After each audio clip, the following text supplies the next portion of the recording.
Setelah Dewa Indra menobatkan dirinya sebagai penguasa, Triloka, atau penguasa tiga dunia. Dunia atas, dunia tengah, dan dunia bawah. Yang ketiga dunia itu terhubung oleh sebuah pohon yang bernama Bhaga. Dewa Indra, yang telah berhasil membunuh dan merebut tahta dari ayahanda kandungnya, Dyaus, sang dewa angkasa. Indra bercita-cita menciptakan dunia baru yang lebih baik dan lebih harmonis dari kehidupan dunia lama, ciptaan dari sang ayahandanya, Dyaus sang dewa angkasa.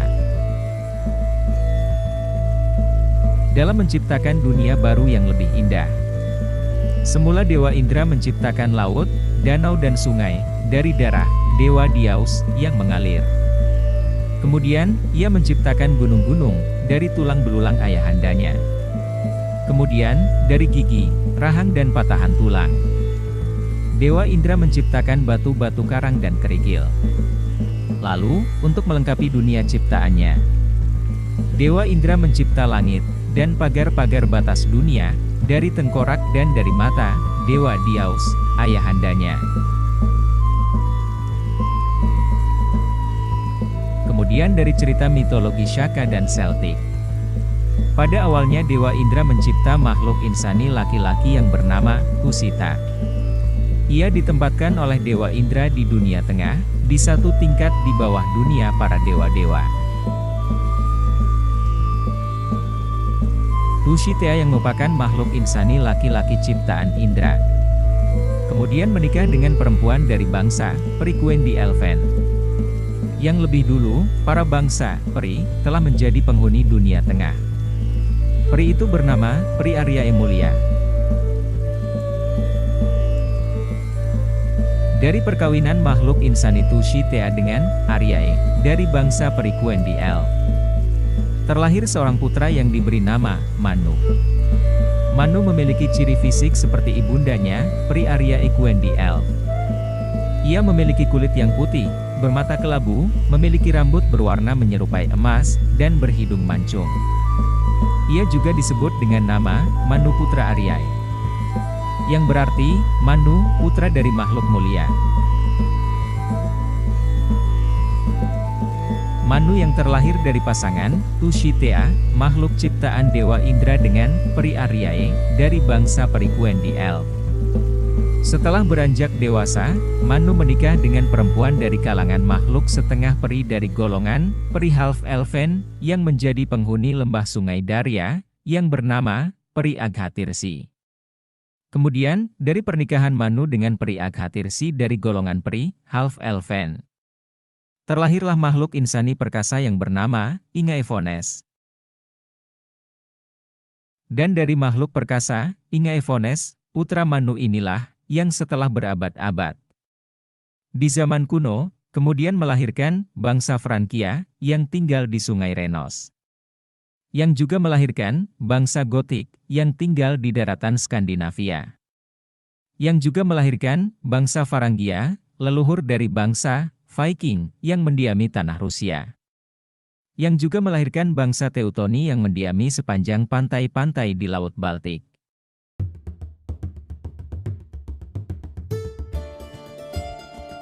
Dan juga dari makhluk perkasa, Ingaefones putra Manu inilah, yang melahirkan bangsa Celtic, bangsa yang mendiami tanah-tanah di Irlandia dan Skotlandia, juga Ingaefones putra Manu.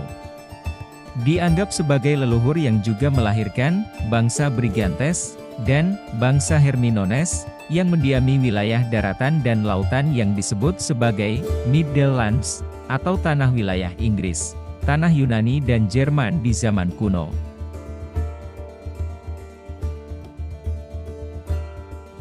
Setelah Manu menikahi Aryae dari bangsa Peri Quendi Elven dan beranak turun, Manu menikah lagi dengan peri kelabu dari bangsa Elder Elven yang bernama Peri Aryene.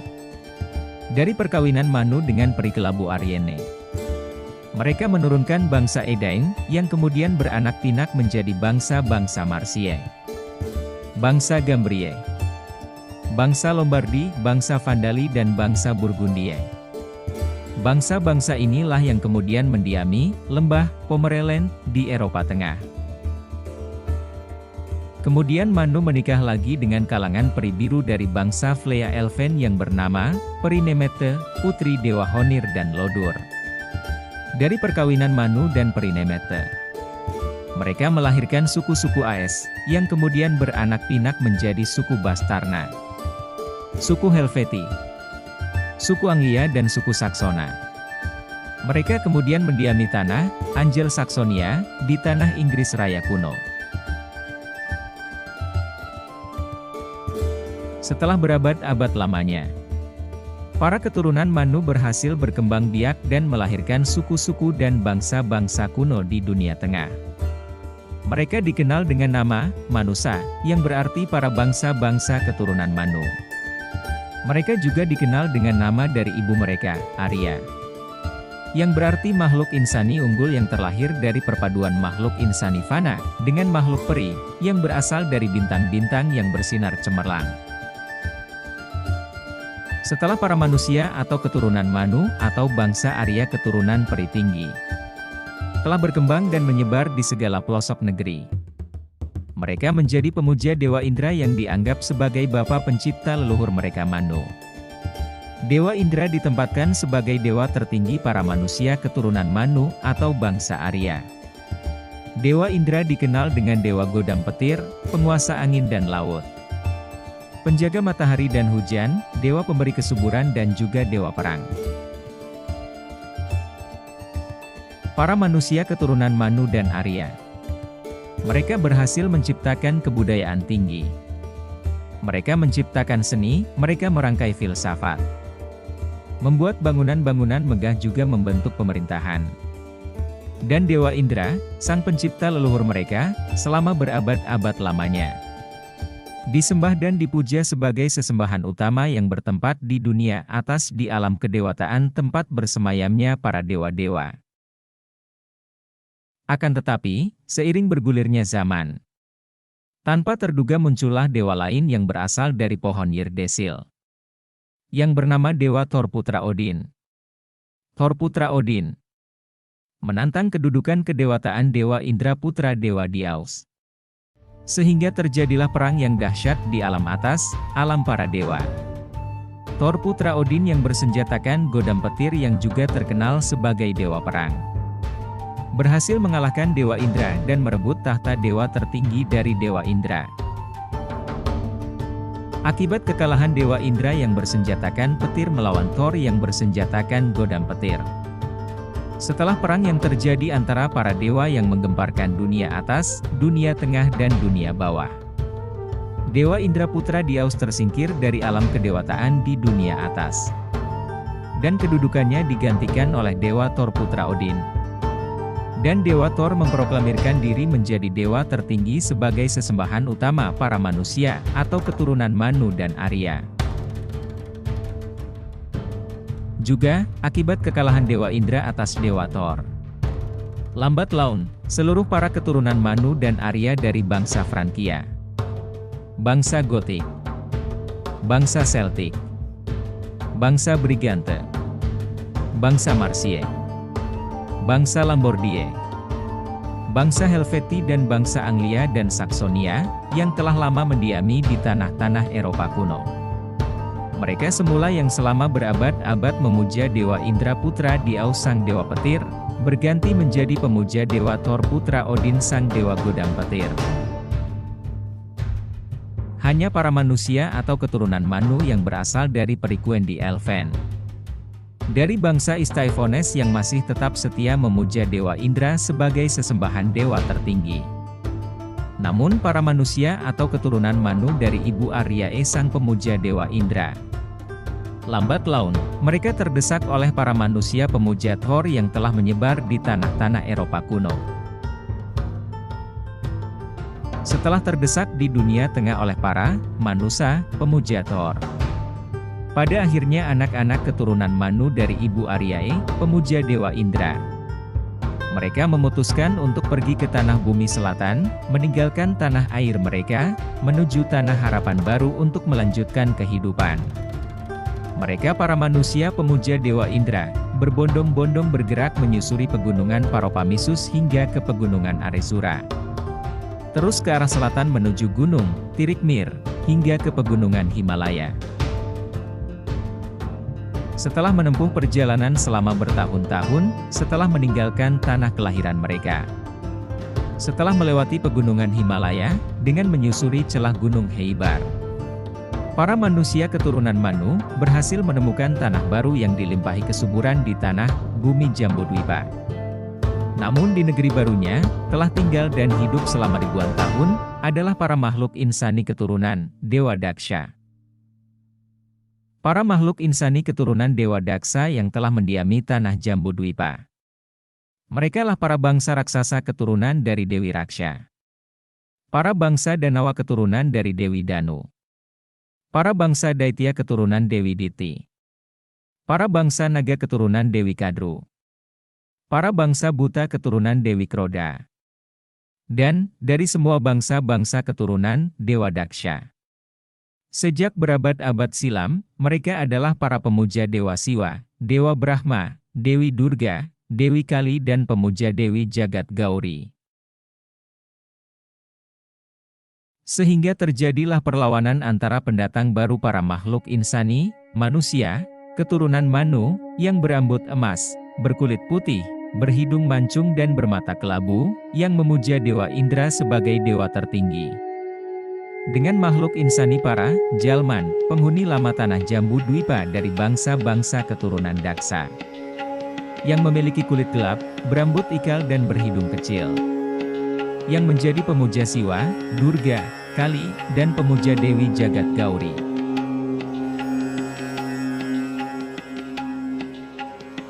Akan tetapi pada akhirnya, setelah melakukan perlawanan selama beratus-ratus tahun, para Jalman, makhluk insani keturunan Daksa, harus kalah dengan para makhluk insani manusia keturunan Manu.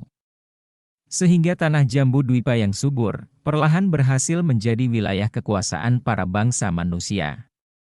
Dan Dewa Indra dijadikan dewa tertinggi melebihi Dewa Siwa, Dewi Durga, Dewi Kali dan Dewi Jagat Gauri yang menjadi pemujaan para bangsa Jalman para keturunan Daksa. Atas kemenangan para manusia keturunan Manu, mereka mulai membuat peradaban baru di tanah baru Jambudwipa. Mereka mulai membentuk Manusaloka, atau wilayah keturunan Manu, dan melantik para Manusanatha, atau raja-raja keturunan Manu. Dan menerapkan Manusa Budi, atau tingkah laku para keturunan Manu. Dan menggantikan peradaban lama yang telah dibentuk para Jalman, atau para keturunan Daksa sejak ribuan tahun silam di tanah Jambudwipa. Dan para manusia keturunan Manu. Mereka menyebut diri mereka, bangsa Arya, yang berarti, yang terlahir dari ras, Ibu Aryae, dari bangsa Perikuen di Elven, yang berasal dari bintang-bintang yang cemerlang. Juga mereka menyatakan diri sebagai golongan para kaum dewa. Dan kemudian bangsa-bangsa Jalman penghuni lama Jambudwipa yang terlahir dari Daksha. Mereka dinamakan bangsa Dravida, yang berarti berhidung rata yang terlahir dari para kaum Asura atau kaum iblis. Selama berabad-abad silam, para manusia bangsa Arya telah menjadikan tanah Jambudwipa sebagai tanah baru mereka. Mereka mendiami seluruh wilayah-wilayah di sudut negeri Jambudwipa. Mereka membentuk peradaban baru, menciptakan kebudayaan yang tinggi dan mengajarkan ilmu dan filsafat yang dipadukan dari ilmu para bangsa Arya keturunan Manu dan bangsa Dravida keturunan Daksha. Dan mereka berhasil menciptakan tatanan kehidupan yang maju. Setelah bangsa manusia keturunan Manu dari ras Arya berhasil mendiami tanah Jambudwipa, pada permulaan awal Masehi, mereka mencoba melebarkan kekuasaan dengan mengarungi lautan menuju negeri-negeri di Salila Buana atau negeri-negeri lautan, yang penduduknya terkenal dengan penduduk Nagna Loka atau negeri kediaman Wong-Wong telanjang. Dengan mengutus para manusia yang tergabung dalam para Ksatria Haji Saka. Setelah berlayar mengarungi lautan, mereka secara perlahan mendiami tanah-tanah di negeri Salila Buana atau negeri lautan. Mereka menuju ke tanah Yawadwipa. Tanah Swarna Dwipa, Tanah Baruna Dwipa dan Tanah Sula Dwipa. Yang sejak dulu kala wilayah-wilayah itu telah menjadi tanah kelahiran Wong-Wong Nagnaloka, atau wilayah kediaman orang-orang telanjang. Secara perlahan dengan waktu berabad-abad, para manusia Haji Saka berhasil mengajarkan kebudayaan tinggi, ilmu-ilmu filsafat dan seni. Juga para manusia kesatria Haji Saka memperkenalkan aksara, bahasa, pemujaan, dan aturan-aturan hidup yang diambil dari para manusia keturunan Manu yang telah menjadi penghuni di tanah Jambu Dwipa, kepada Wong-Wong Nagnaloka di tanah baru di negeri-negeri Salila Buana. Dan pada akhirnya, Wong-Wong Nagnaloka penghuni lama di negeri Salila Buana yang telah mempelajari kebudayaan, seni, filsafat, memahami bahasa, dan aksara dari para manusia kesatria Haji Saka yang memiliki leluhur Manu yang mendiami tanah Jambu Dwipa. Mereka tidak lagi menamakan diri mereka keturunan Wong-Wong Nagnaloka. Para penghuni di Salila Buana juga ikut menyebut diri mereka sebagai manusia yang berhasil mengalahkan Raja Wong-Wong, Dewata Cangkar.